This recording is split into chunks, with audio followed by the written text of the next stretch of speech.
Dan l-istazzjoni jinsab informat illi il-gvern qed jistaqsi lill-MIA għal lista ta' nies illi għadhom qed jistennew il-pagamenti għax-xogħol li wettqu. Ta' meta kemm il-Kummissjoni tal-Films kif ukoll il-Gvern supposta għandhom id-dejta neċessarja ta' min qabad jaħdimlu u min qed jistenna flusu bid-dritt. Matthew Maġġi, illi jaħdem f'din l-industrija sħaħ mal-net news illi qed iħossu mwarrab u diżappuntat filwaqt li insista li nħoloq ambjent li normalizza is-sitwazzjoni li ddum ma titħallas mill-Gvern. Imma meta tiġi mill-Gvern hija xi ħaġa iktar gravi, u speċjalment meta ndumu niftaħru biha kemm qabel isiru, meta jsiru anke wara jsiru.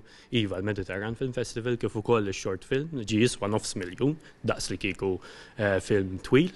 Il-cash rebates meta japplikaw il-producers kemm lokali kemm minn barra, kif ukoll il-grant beneficiaries filmmakers lokali meta japplikaw biex jagħmlu l-films tagħhom u jkun hemm ċertu proċess ta' kif jirċievu l-fondi dejjem jew tard jew sissa għall-inqas dawn meta suppost l-aħħar xahar li rċevew il-fondi għadhom ma rċevuhomx. Jiena wieħed minnhom irċevejthom xahar tard, irċevejthom għax vera sabbat saqajja u tkellimt, ma kull meta tagħmel hekk u jiena nagħmel hekk għax forsi qiegħed f'pożizzjoni li nista' nagħmel hekk, kull meta wieħed jagħmel hekk qed jagħmel ħsara lilu nnifsu għax m'hemmx protezzjoni tal-artisti u tan-nies li jaħdmu fil-kultura.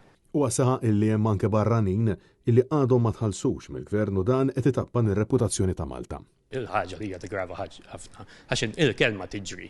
Kien hemm ismijiet daqsxejn recognizable ukoll.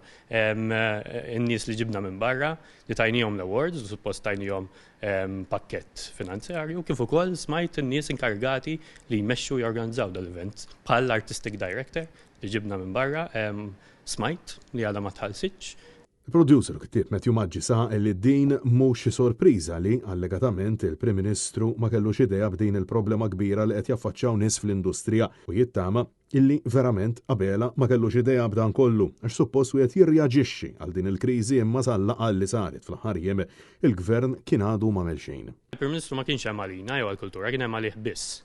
Ma kienx sorpriża kbira li ma kienx jaf x'inhu jiġri għall-inqas kif brajt jien għax smajnija kemm il-darba li kien hemm ministeri rogue qed jagħmlu tal-affarijiet tagħhom u l-Prim Ministru għall-ħares ikun jaf ġifieri x'inhu jiġri għax suppost you react, imma there wasn't any reaction. Kien hemm reaction biss meta nkixfet ukoll li l-Ministeru tat-Turiżmu għamel fattieħ, organizza daw l-events suppost ħalsu n-nies u għadhom sissa ma tħallsux xhur wara. Watem jgħid illi wara din il-laqgħa jinsab informat illi qabela talab lill-Ministru Clayton Bartolo l-ismijiet tan-nies illi għadhom qed jistennew biex jitħallsu. Madankollu allegatament il-Ministeru qed jitlob lill-artisti biex jersqu l-qudiem huma meta dan suppost jaf eżattament min huma. Matthew Maġġi insista illi l-fjask u d-diżastru ħolqu l-Ministeru u l-Gvern u issa jrid jara kif se jsolvih mill-aktar fis possibbli.